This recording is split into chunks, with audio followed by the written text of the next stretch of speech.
그럼 연세대 의대를 수리논술로 가신 거예요?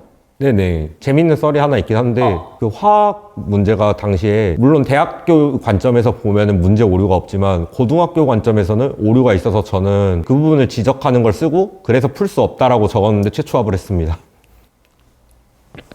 2, 3학번 수교과 1등으로 졸업할 자신 있어? 성실성이 약간 부족해가지고 교양은 원하는 것만 들으면은 싹 가능이지.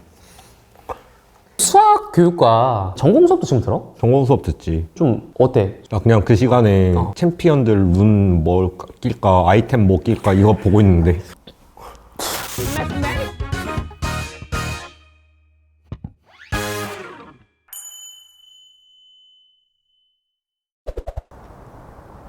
N수의 신 40화입니다. 오랜만에 또 광주 광역시에 도착을 했는데요. N수의 신이 40화까지 오는 과정에서 여러 가지 우여곡절도 있었습니다. 한간에는 이 N수의 신 콘텐츠가 메디컬 조장 방송이 아니냐는 오명도 있었는데요. 사실상 수험생들로 하여금 메디컬 학과로의 진학을 촉진시키는 것은 미미누 유튜브 콘텐츠가 아니라 대한민국의 현 주소 아닐까요? 하지만 오늘 만나볼 N수의 신 40화 주인공은 무려 연세대 의대를 자퇴하고 조선대 수학교육과에 진학을 했다고 합니다. 어떻게 이런 기막힌 일이 가능한지 오늘의 주인공 지금 빨리 한번 만나보도록 하겠습니다. 가시죠.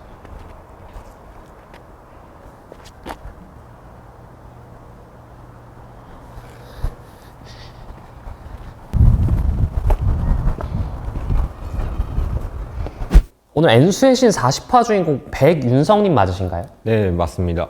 N수의 신 우리 시청자 여러분들께 좀 간단한 자기소개 부탁을 좀 드리도록 하겠습니다. 저는 연세대학교 의과대학 의예과에 1호 학번으로 입학한 이후에 학사근고 누적으로 이제 학교를 떠나고 18 수능을 다시 봐서 연세대학교 의과대학 의예과에 입학한 후에 2022년도에 본과에서 너무 과 맞지 않는다라는 생각 하에서 자퇴를 하고 2, 3 수능을 봐서 조선대학교 수학교육과에 입학하게 된 백윤성이라고 합니다. 잘 부탁드립니다. 이렇게 자기소개를 길게 한 출연진 처음 봤습니다. 최근에 혹시 SBS 뉴스 좀 채널에 나오셨나요? 네 나왔습니다.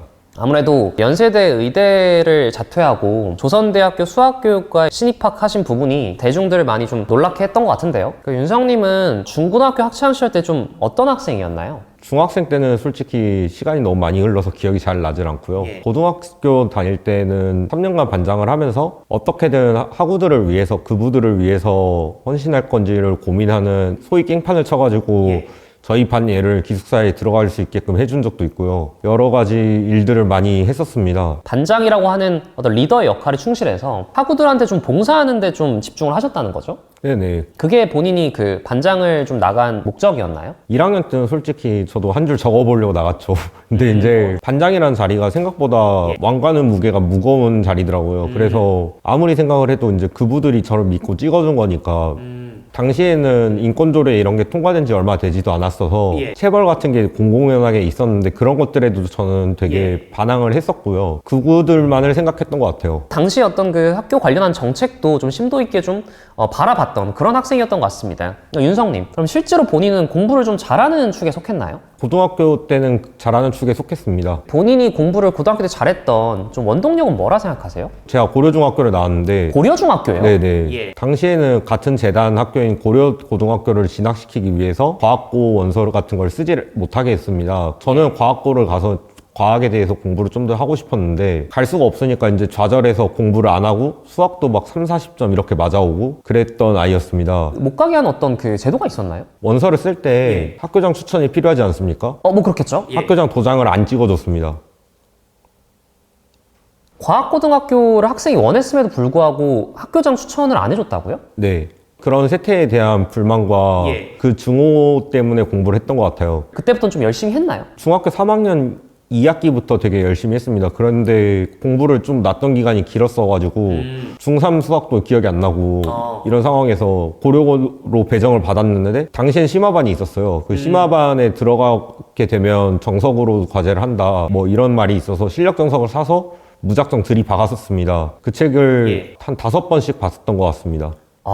이미 그 정석 내용까지 미리 공부할 만큼 수학적으로는 좀 탁월한 학생이었다 이렇게 볼 수가 있겠네요. 그때부터 본인이 좀 수학 머리, 이과적인 머리가 좀 좋은 것 같다 이렇게 본인도 느꼈나요? 5번을 제대로 다 풀어서 본 게 아니고 안 풀리는 문제 넘어가자 식으로 한 거라서 끝까지 못 푼 문제도 있었습니다. 저는 그래서 이과가 아니라 차라리 문과 쪽으로 가는 게 낫지 않을까라는 생각도 가진 채로 고등학교에 진학하게 됐습니다. 내가 수학의 끝판왕까지 못 되겠구나. 그러니까 문과 계열 쪽 좀 열어두자. 이런 생각을 고1 땐 좀 하셨네요. 네, 그렇습니다. 그럼 고2, 고3으로 넘어갈수록 뭔가 진로나 학과 이런 게 좀 정해지는 삶을 사셨나요? 고1 때 1학기에 한국사에서 제가 이제 문과를 포기하게 됩니다. 그때 열심히 공부하고 4등급이 나왔습니다. 그러고 나서 이제 수학과 과학을 조금 더 설계해서 관련된 학과로 이제 처음부터 가고 싶었던 것처럼 생활기록부에 쓰자 이 생각을 하게 됐습니다. 아, 어느 정도 전략을 잡았었네요. 수시도 생각을 해서. 정시는 자신이 없었습니다. 전국에 있는 대치동 학원과 다니는 친구들하고 싸워서 이길 자신이 없었어요. 그래서 이제 수시로 어떻게든 서울대학교 한번 가보자. 화학공학 쪽으로 이제 길을 잡고 뭘 연구할지까지 이제 디테일하게 계획을 세웠습니다. 설계를 한다고 한들 뭐 아예 관심 분야 바뀐 학문을 소구할 수는 없잖아요. 네네. 근데 이제 화학공학과로 설정한 이유가 있을까요? 제가 어려서부터 화학을 되게 좋아했습니다. 어떤 학문이든 실용성을 가져야 된다고 생각해서 단순한 화학과가 아니라 조금 더 실용성이 있다고 생각하는 화학공학 쪽으로 저는 진로를 그때 잡았거든요. 어쨌든 서울대 수시를 이제 들어가려면 내신에서 거의 최고 득점을 맞아야 될 텐데 그랬나요? 뜻대로 잘 되지 않아서 많이 울었었습니다. 3학년 1학기까지 영어는 1등급을 받아본 적이 없고요. 아, 내신상에서요? 내신상에서요. 다른 과목들도 이제 매 학기 이제 조금씩 올리긴 올렸는데 평균을 내니까 1.34? 완전히 좋진 않은? 그러니까 매우 높지만 이제 서울대 수시의 벽은 또 어마어마하게 높기 때문에 지원을 했나요? 지원을 해서 서울대 화학생물공학부에 이제 1차는 붙었었습니다. 그런데 이제 모종을 이유로 면접을 가지 않게 돼서 최종은 불합격하였습니다. 그 모종의 이유 좀 말씀해 주실 수 있나요? 부모님은 제가 의과대학에 진학하길 원하셨고 학교 측에서도 제가 정시는 이제 원점수 기준으로 그 학교에서 전교 1등이니까 그때 서울대가 가군이었을 거예요. 그러니까 가군에 서울대를 쓰고 나다군에 의대를 써서 의대 합격자 2명을 더 늘리자. 교장 선생님, 담임 선생님 그리고 엄마 아빠한테 매일 전화가 와서 제발 면접을 안 가면 안 되겠냐 이런 말을 들었습니다. 최종 결정은 제가 했지만 솔직히 19살이었던 저로서는 많이 힘든 결정이었다고 생각합니다. 그때 기분은 좀 어떠셨나요? 제가 사람으로서 대해진 게 아니라 입시 결과나 이런 것들 아웃풋을 올리기 위한 수단이었을 뿐이구나. 체스말로밖에 보지 않아줬구나. 믿었던 사람들이 이제 그런 식으로 대하니까 이제 되게 역겨웠습니다. 실제로 이제 현역 1호학번으로 들어가신 거죠? 네네. 당시 이제 A병 제도 그리고 142에서 굉장히 또 물수능 그때 당시 이제 수학 B형 그 등급 컷을 기억하십니까? 네, 1등급 컷 100점이었습니다. 저는 원래 30번을 버리자라는 생각으로 수능 시험장에 들어갔습니다. 쉬운 4점을 틀리나 30번을 틀리나 똑같은 4점입니다. 맞습니다. 그래서 저는 29번까지 풀었는데 시계를 보니까 30분밖에 안 지나 있는 거예요. 30분 동안 풀었다고요? 29문제를요? 네. 29번을 풀고 시계를 본 순간 하나라도 틀리는 순간 복구가 안 되겠구나 이걸 직감했습니다. 어찌됐든 이제 입시 결과로서는 그럼 올 1등급을 획득하셨나요? 올 1등급 나왔습니다. 그때 당시. 과학 탐구 2과목 어떤 과목을 선택하셨나요? 물리 1이랑 화학 2를 선택했습니다. 화2를 선택한 이유는 화학을 좋아한다는 부분에 좀 연장선으로 해석하면 될까요? 원래는 이제 물리 2, 화학 1을 하려고 했습니다. 저는 변수를 되게 싫어합니다. 근데 화학 2는 실수로 그래프 축 잘못 보거나 이런 것 외에는 변수가 전혀 없는 시험이라서 그냥 화학 2를 기계적으로 풀자 이 마인드로 화학 2로 바꿨습니다. 중간에. 그 수시는 그럼 전체적으로 다 불발이 나셨나요? 수시는 연세대학교 의과대학이랑 카이스트 이 두 개가 합격을 했었습니다. 연세대 의대는 어떤 전형이었나요? 그 일반 전형인데 이게 일반 전형이라 하면은 뭔가 학종일 것 같지만 놀랍게도 수리논술 전형입니다. 과학 탐구도 같이 봅니다. 당시에는 그랬습니다. 그럼 연세대 의대를 수리논술로 가신 거예요? 네네. 근데 이거에 대해서 약간 재밌는 썰이 하나 있긴 한데 그 화학 문제가 당시에 물론 대학교 관점에서 보면은 문제 오류가 없지만 고등학교 관점에서는 오류가 있어서 저는 그 부분을 지적하는 걸 쓰고 그래서 풀 수 없다라고 적었는데 최초합을 했습니다. 문제 오류를 답안에 기재를 했다고요? 문제가 오류가 있어서 고등학교 과정으로는 풀 수 없기 때문에 저는 풀지 않겠다고 작성을 했던 기억이 납니다. 의대, 심지어 연세대 의대를 이 논술로 독파를 했습니다. 그 학원을 따로 다녔나요? 학원을 다니진 않았고 예. 저는 그냥 집에서 제가 생각하던 방식대로 그냥 예. 독학을 했습니다. 저는 교과서스럽게 쓰면 그게 논술 답이지 않을까 싶어서 그냥 교과서 보면서 따라서 썼거든요. 예, 예. 그걸 연습을 했었습니다. 본인 이 논술 대비를 그냥 혼자 하셨다는 거죠? 네네. 교과서와 평가원 기출문제만 가지고 했습니다. 그럼 윤성님이 진학한 대학교는 그 연세대 의대인가요? 네네, 그렇습니다. 당시에 그럼 논술 학과도 선택할 수 있었을 텐데 연세대 의대를 선택한 이유가 있을까요? 연세대 의대랑 성균관대 의대를 논술로 썼었는데요. 이 정도 학교들이면 의대를 써달라는 부모님과 담임 선생님의 의견을 만족시켜 드리면서 떨어져도 덜쩍 발리는 학교 아닙니까, 솔직히. 오히려 붙으면은 뭐지? 이렇게 되는 느낌이라서 저는 당연히 떨어질 줄 알고 썼습니다. 그럼 떨어졌다면 카이스트를 갔었나요? 카이스트가 예. 수시로 합격을 해도 정시를 쓸 수 있게 해주는 학교예요. 그래서 그랬으면 서울대로 갔을 것 같습니다. 다사다난했던 1호 입시를 끝마치고 윤성님은 연세대 의대로 이제 진학을 하게 됩니다. 좀 첫 학기 생활은 어땠나요? 자존감이 정말 많이 떨어졌었습니다. 왜냐면 옆에 있는 동기들 보니까 무슨 생물 국제 올림피아드 금상인가 막 이러고 물리 올림피아드 은상 막 이런 친구들, 그 친구들이 동기였어요. 저는 수업 들었는데 이제 뭘 하는지 잘 모르겠는데 그 친구들은 그냥 뭐 알던 건데 뭐 이러고 있더라고요. 어차피 해봤자 답이 없구나, 공부라는 게. 자괴감에 빠져서 살았습니다. 공부를 했을 때 어느 정도 그 본인과 타인을 좀 많이 비교하는 편이었나요? 고등학생 때 제가 잘하게 된 이유 중에 하나도 반에 전교 1등을 고정으로 하던 친구가 있었습니다. 근데 걔를 비교하는 거는 그래도 어느 정도 따라잡을 만 하니까 됐는데 이제 무슨 연대의대 다니다가 4월쯤 되니까 저 MIT 붙었어요 하고 자퇴하고 저 홍콩 과학기술대학교 붙었어요 하고 자퇴하고 막 이런 애들이 있어버리니까. 동기들이요? 네네. 그런 감정들을 버티면서 학교 생활을 그래도 계속 해 나가셨나요? 그런 부분을 못 버티겠으니까 학생회 활동에서 이제 사람들 만나면서 위로를 받으려고 했습니다. 1호학번으로서 이과대학 생활을 몇 년 동안 하신 거죠? 1호학번으로서 3년 다니다가 흔히 이제 의대는 예과 2년, 그리고 본과 4년인데 그럼 본과 1학년까지 이제 하시다가 자퇴를 하셨나요? 유기화학이 F가 떠서 아까 본과 1학년을 못 넘어가셨나요? 네네.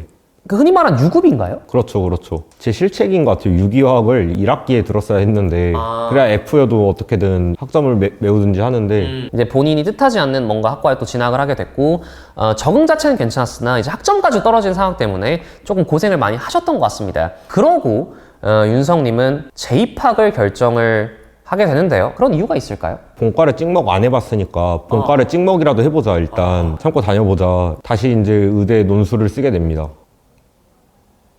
4개인가 썼어요. 그래가지고 그 본과를 못 올라가는 건 아니지 않습니까? 저 같은 경우 학사경고 누적도 있어가지고 그러니까 아예 그냥 처음부터 다시 시작하자. 네네. 아, 혹시 어떤 의대를 쓰셨는지 기억나나요? 연대의대, 중앙대의대, 카톨릭대의대, 한양대의대 이렇게 4군데를 박았습니다. 그 4개 중에 붙은 학교가 어디죠? 연대랑 중앙대 붙었습니다. 소리 논술로요? 네네. 또 독학하셨나요? 공부를 딱히 하지도 않았습니다. 에? 공부를 안 했다고요? 그냥 수능만 하고 편하게 응시했습니다. 뭐 어딘간 되겠지 뭐 이 생각으로 응시를 했었던 기억이 납니다. 그래도 논술은 3년이 지났지만 자신감이 있었나요? 논술 같은 경우에는 수학 문제 푸는 거랑 서술을 하는 2가지 파트로 나뉜다고 볼 수 있는데요.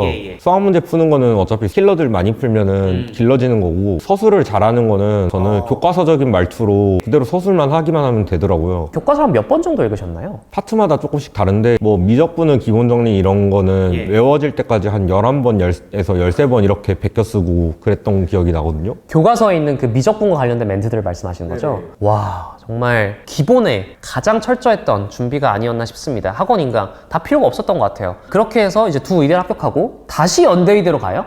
네네. 연대의대 가자니 이제 또 애들 다 아는데 이제 막 선배 후배 꼬이고 그러니까 싫어하는 애들은 또 있을 거고, 그리고 또 송도 라이프는 좀 싫어서 중앙대를 갈까를 고민을 하고 있었습니다, 솔직히. 근데 최대한 등록을 미루니까 중앙대 쪽에서는 이제 장학금 줄 건데 왜 안 오냐는 식으로 연락이 온 거예요. 그때 연대가 밸류가 더 높으니까 여기는 장학금을 안 주는 게 아닐까 이 생각을 하고 연대를 택했습니다. 오히려 그 전화를 받고 역으로 연대의대를 택했다고요? 네. 판단 자체가 정말 남들과는 다른 것 같습니다. 그 이명까지 보내요. 다시금 연대의대로 입학했을 때 기분이 어땠나요? 헤어진 전 여친과 재결합하는 기분이었습니다, 정확히. 또다시 이제 뭔가 인생이 또 반복되는 지점이 또 찾아오고야 말았습니다. 그러다가 최종적으로 어그러진 뭐 계기가 좀 있을까요? 이제 난 진짜 의대가 아니다. 본일에서 이제 유급을 해보고 그다음에 똑같은 수업을 다시 듣는데 중간인고사가 이제 오픈북으로 있었거든요. 그것까지는 어떻게 푸는데 기말고사는 이제 가리고 보니까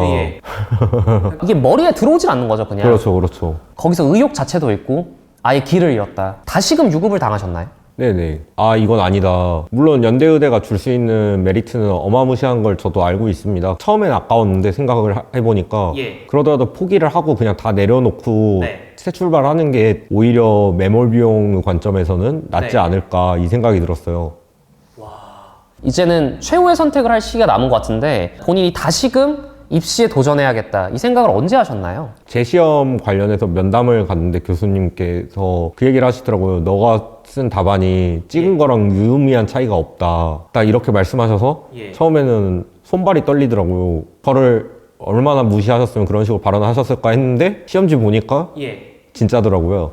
아, 풀었다고 풀었는데 본인은? 풀었다고 풀었는데 이제 오지선다 이런 거에서 여기까지 말씀드리겠습니다. 너무 눈물 나려 하네요. 그때 생각하려니까.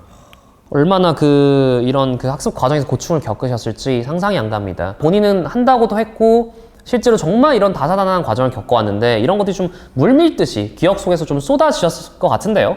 그러고 나서 바로 수능을 이제 칠 생각을 작년부터 하신 건가요? 네네. 어떤 학과 이런 딱 정해져 있었나요? 처음부터 크게 정해져 있진 않았고 성적은 어차피 나올 테니까 학과는 나중에 고민하자 이거였습니다. 약간. 그래서 최종적으로 조선대학교 수학교육과에 입학을 하게 됩니다. 그래도 동시 합격한 대학교가 있다고요? 전남대학교 화학과에 합격을 하긴 했습니다만 등록을 하지 않았습니다. 남들이 봤을 때는 조금 더 입결이 더 높은 대학교를 진학할 수 있다고 생각하는 분들도 되게 많을 것 같은데 그러려고는 하지 않았나요? 인터넷 댓글 같은 거 보면 금수저일 것 같다 뭐 이런 얘기를 하시지만 지금 잘 살고 있는 게 아니에요. 그러다 보니까 수도권으로 갈 점수가 되고 뭐 이런다고 해도 집 근처에서 사는 게 생활비가 덜 나가기 때문에 애초에 전대 조대밖에 선택지가 없었고요. 그럼 두 학교 중에 이제 조선대학교를 선택한 이유는 있을까요? 집에서 가까운 곳도 많이 컸어요, 솔직히. 와, 그냥 집에서 가까운 곳. 솔직하게 말하자면 애들이 이제 전남대학교보다는 덜 공부하지 않을까라는 생각을 약간 했어요. 어차피 그러면 전장 받을 수 있으니까. 그런 부분들이 좀 경제적으로 도움이 될 수 있을 것 같고 학창 시절부터 윤성님 최종적으로 조선대학교 수학교육과에 합격할 때까지 일대기를 짧게나마 들어봤습니다. 혹시 공부하신 내용들 좀 학습 자료 흔적들 남은 거 좀 있나요? 혹시나 해서 뒤져봤는데 아이패드에 제가 논술 공부를 했던 게 조금 남아있더라고요. 아, 다행입니다. 수리 논술 관련해서도 메이뉴 시청자분들이 궁금해하실 분들이 좀 있을 것 같은데 그 자료를 보면서 조금 얘기를 더 나눠봐도 될까요? 네네. 윤성님. 네. 이건 본인 1호학년도 이제 수능 성적표인가요? 네네, 그렇습니다. 국어 A형, 수학 B형, 수능 역사의 산증인 저도 있었던 그 시대였는데요. 역대급 물수능이 나오면서 100분위가 그렇게 생각보다 높지만 않았습니다. 국어 1등급, 수학 1등급, 영어 1등급, 물원화투 1등급. 이때 당시 이제 몇 개를 전체에서 틀린 건가요? 저 총 3개 틀렸습니다. 어디에서 틀리셨나요? 국어에서 2점 나가고 물리 1에서 3점 나가고 화학 2에서 3점 나갔던 걸로 기억합니다. 이 당시가 이제 본인 인생 수능 성적 중에 최고였나요? 뭐 그렇다고 할 수 있습니다. 올일 좋습니다. 3년 뒤에 봤었던 18학년도 국어 영역 100분위 101등급, 수학 영역 가형 100분위 97등급, 영어 1 역시나 물원화투 1입니다. 이 당시에 화투에 대한 배신감이 들었나요? 이 당시에는 수학에 대한 배신감이 들었습니다. 오히려 수학에서 만점이 아닌 점수를 받은 것 같다라는 생각 때문에 화학2 시간에는 그냥 풀다가 두 문제를 놔두고 그냥 자버렸습니다. 영어하고 물리 때부터 벌써 이를 갈았나요? 영어하고 물리 때부터 눈물이 다 나더라고요. 수학에서 내가 검토할 시간이 없고 뭔가 하나 이상 틀렸을 것 같다라는 직감이 오니까 화학2는 이제 마킹도 안 했었던 걸로 기억합니다. 두 문제를. 화가 이제 OMR까지까지 좀 치밀어 올랐나요? 네네. 수학 가형을 그럼 살면서 틀린 적이 거의 없나요? 이 시점에는 처음이었습니다. 2개를 틀린 건가요? 네네. 아마 22번, 30번이었을까요? 아니요. 저는 쉬운 문제에서 앞에 쪽에서 틀렸더라고요. 막상 29, 30, 20, 21 이런 문제들은 다 맞았었습니다. 그래서 더 치욕스러웠겠군요. 네네. 그래서 사실 이 성적표를 공개할까 말까를 고민을 했었습니다. 어떻게 만점이 아닌 수학 가형 점수로 이런 방송을 탈까 이 생각까지 들어서. 이런 방송 6등급도 탑니다. 근데 이게 그럼 2개 틀린 거예요? 네, 2개 틀려서 44점 맞은 점수입니다. 근데 2등급인가요? 당시 화학2가 되게 쉽게 나왔어요. 화학2는 저는 그렇게 생각합니다. 1등급부터 3등급까지 차이점이라면 실수를 했냐 안 했냐 그것밖에 없다. 아, 결국 실수 싸움이다. 3등급까지도. 네네. 이미 애초에 화학에서 나용 기는 사람들이고. 그러니까 아까 말씀해주신 그 수리논술 관련 기록들 좀 있을 것 같은데 좀 볼 수 있을까요? 네네. 이게 그럼 수리논술 공부할 당시의 자료인가요? 네, 수리논술 공부 잠시 이제 할 때 본업이 아니라 취미 같은 느낌으로 수리논술 공부를 하다 보니까 취미로요? 진짜 취미는 아니죠. 그런데 이제 원펀맨 이런 거 보면은 취미로 지구를 구하지 않습니까? 약간 그런 느낌으로 수리논술 공부를 아예 안 할 수는 없으니까 수능 끝나고 잠깐 봤던 걸로 기억합니다. 아, 그래도 기출문제였던 것 같은데요? 네네, 연세대학교 기출문제인데 지금 몇 년도 거였는지는 기억이 나지 않습니다. 이것도 그냥 본인이 생각나는 대로 적은 건가요? 저는 공부를 할 때 왜 굳이 이런 식으로 줬을까에 대한 고민을 합니다. 그러니까 따르게 줬으면은 문제가 쉬워질까 어려워질까 이런 공부를 하고 교육학 쪽에서 메타학습이라고 하는 것 같더라고요. 어떻게 해결할 것인가 이런 거 안 써도 되잖아요, 사실. 논술 답안이면 써서는 안 될 단어예요. 하지만 자신이 공부를 해 나감에 있어서 왜 이걸 썼는지는 알아야 되니까 이제 그런 걸 기록을 한 거거든요. 그러니까 한 번 더 문제를 좀 내려다 보는 느낌으로 이렇게 분석을 해봤다라는 거죠, 이 기출문제는. 문제가 이제 소문제까지 포함하면 5개 정도 됐었나요? 네네. 5개에서 6개 정도가 나왔습니다. 이런 거 시간을 얼마나 주나요? 시간 연세대 기준으로 120분이었나 그랬던 것 같아요. 시간이 좀 촉박하거나 이렇진 않나요? 과학 부분에서 빨리 못 풀면 시간이 촉박한 수준이 아니라 그냥 읽어보지도 못하고 끝날 수 있습니다. 와... 그리고 연세대학교 같은 경우에는 과학 문제지를 먼저 나눠준 다음에 30분 후에 수학 문제지를 나눠줬어요. 그 이유가 과학을 나중에 주면 수학 풀다가 과학을 아예 손도 못 대는 경우가 나온다. 기본 점수라도 받아먹어라. 뭐 이런 식으로 얘기를 하시더라고요.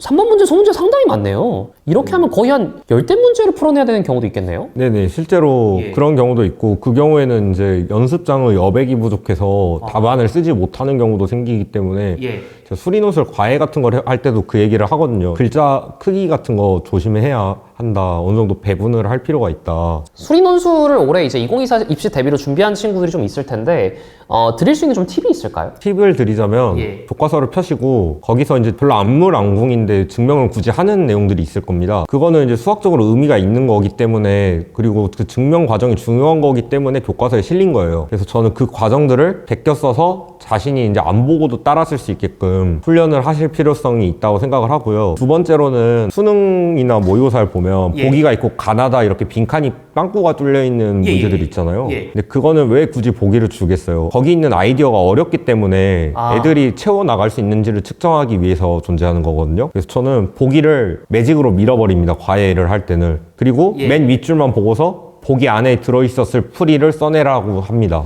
그런 훈련이 되게 필요합니다. 저는 그 두 가지에다가 기출문제 좀 풀어본 것 정도밖에 공부를 하지 않았어요, 수리논술을. 이야, 대단합니다. 수리논술 관련해서 미유 채널에서 많이 좀 다룬 적이 없기 때문에 실제 합격자의 또 꿀팁도 들어볼 수 있는 그런 순간이었던 것 같습니다. 이건 뭔가요? 여기서 제가 해본 거는 이제 하키스틱 공식이라는 게 확률과 통계를 선택하는 친구들한테는 유명할 건데 수학은 일반화를 되게 좋아합니다. 그래서 저는 공식을 이걸 그냥 가다 꺾는다 이렇게만 기억할 게 아니라 그걸 보고서 이제 일반화를 하는 훈련 같은 거를 스스로 해봤습니다. 궁금하잖아요. 교과서 내용상 좀 변두리에 써 있을 수 있습니다만 그 증명 과정까지 다 해보는. 그리고 이제 여기 미적분과 이항정리 이 파트는 실제로 중앙대학교 의과대학 논술에서 이걸 모르면은 마지막에 답이 안 나오는 그런 걸로 나왔던 걸로 기억합니다. 지금은 이제 미적분하고 확통이 이어져 있지 않지만 오히려 그렇기 때문에 더 수리논술 같은 데서 출제를 할 수 있지 않을까 하는 생각이 드는 그런 파트거든요. 왜냐하면 다항함수 미적분 같은 경우에는